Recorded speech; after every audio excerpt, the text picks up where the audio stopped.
And I'm with GeaSphere here today to talk about the reality of climate change. And when I started out in the environmental movements in the 80s, climate change wasn't really a topic that made it into the discussions. We were more, some people were very concerned about the biodiversity issues, the conservation of animals, etc., etc. And then there was emerging environmental justice movement that was starting to emerge in the early 90s in South Africa.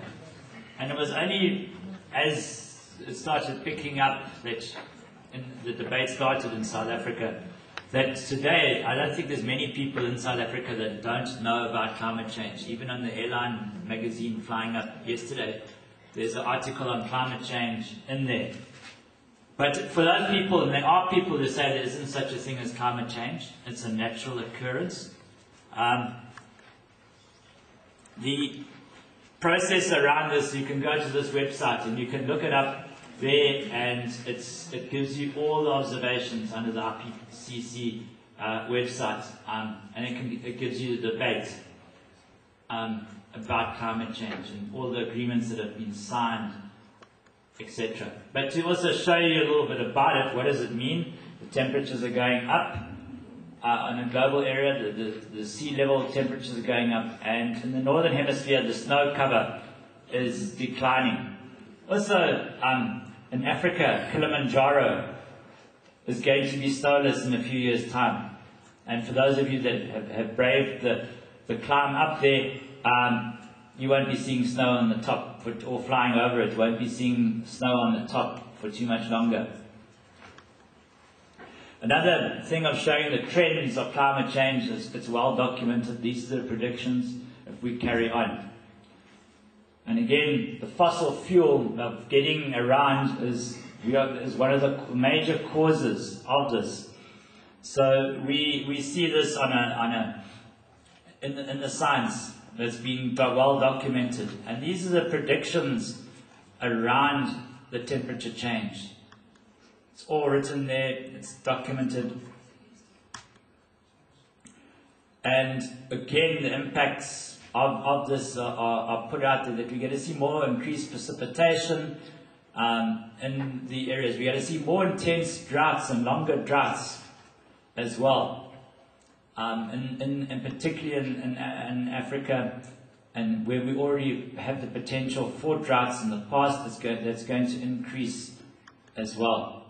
Also in South Africa, we're going to see an increase in rainfall on the eastern part. So in Mpumalanga, KwaZulu-Natal, Mozambique, we're going to see, in these areas, we're going to see a lot more rain, but it's going to be a lot more infrequent and at different times and heavy rains. And we've already seen this where I come from in KwaZulu-Natal. Last year in June, we had unprecedented floods on the south coast. Never before we had, 50 years ago there were floods, but not even to that extreme in June.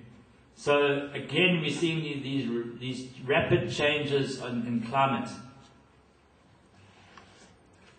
And the impacts are going to be seeing species going extinct in sub-Saharan Africa. People are going to be under additional water stress, an already water-stressed area in some cases. And your semi-arid areas like in the Western Cape and the Northern Cape are going to increase and be more vulnerable as a result of this. And even the British government commissioned the Stern report, and they said, yes, we can make a difference, but everybody has to start looking at how the impacts of growth that Richard was talking about this morning and development starts changing. These are the impacts if we continue consuming as much as we do, are going to have major impacts. So we have to start something now, and it needs something around doing it together, but it's not one country alone or one community alone. It needs global action to make a difference and commitments. But these commitments of action and the reductions, the global reductions on greenhouse gases, are not always held up by the other global partners, and particularly the USA, where Coca-Cola comes from, and A few years ago, I was in the UN and giving a talk around consumption and energy, and the discussion there was around, well, we need aluminium and we need all these things, but where are these things? Where do they come from? Where does aluminium come from? Well, in that context, aluminium probably came from a developing country such as Ghana, or it could have come from a relatively developed country such as Australia, but it would have probably come to a cheap place to produce that aluminium, and that would have inevitably been a developing country or an undeveloped country like a neighbouring Mozambique, where Mosul is, to produce that aluminium. And that aluminium smelter consumes as much electricity as a city does to get their can to put their coke in. And in our smelters here, we use mainly steel cans, but it still needs energy and this is the form of consumption that we're seeing starting to happen and having a huge impact on climate change, because people don't want to reduce and give up their lifestyles and start thinking differently around these things. And we have these historic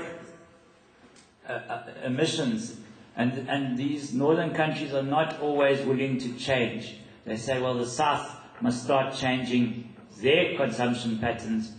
They can't enjoy a TV set or a computer to that extent that the northern countries can. And I think this is one of the challenges of these negotiations. So you go into these negotiations and and a lot of hot air gets talking. I've given up even monitoring what's the latest state of play at them or trying to go to them, because it's a lot of hot air often. And commitments sometimes are made and sometimes they're not held up. And it's holding the countries accountable. South Africa is doing something. They've developed a long-term mitigation scenario. And they've evaluated how much greenhouse emissions we do. This PowerPoint has mainly come from a government presentation that they gave in Durban recently. And there was this in South Africa saying that growth without constraint is an unacceptable trajectory. But what we were hearing Richard talk about this morning was that mining and big business calls the shots. So if government is putting out these things, we really have to put pressure as civil society to ensure that that unacceptable trajectory of growth pattern does not continue to occur. That we can cut and change and make the changes that they talk about of genuine renewable energy options in the long-term mitigation scenarios. Away from the coal, so we don't have areas of Mpumalanga mine for coal. So we move into the new, going through all the different themes of this, and I'm going to run through this quite fast because we're under time pressures. But the main thing is that we've got to transition to a low carbon economy. What that means is we've got to break our dependence on coal-powered fire stations in Mpumalanga and the coal coming from Limpopo and the oil to fuel things, the Secunda and Sasolburg, the Sasol processes. We've got to start changing how we think about energy, with renewable energy and energy efficiency, and to a greater level.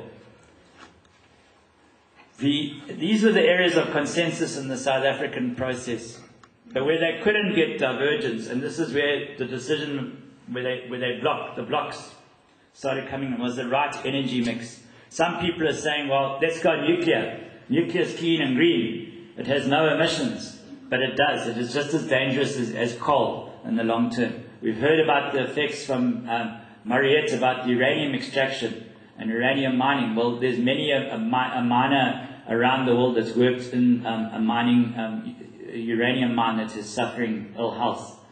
And you just have to think about what happened in the US at various stages in the uranium processing there.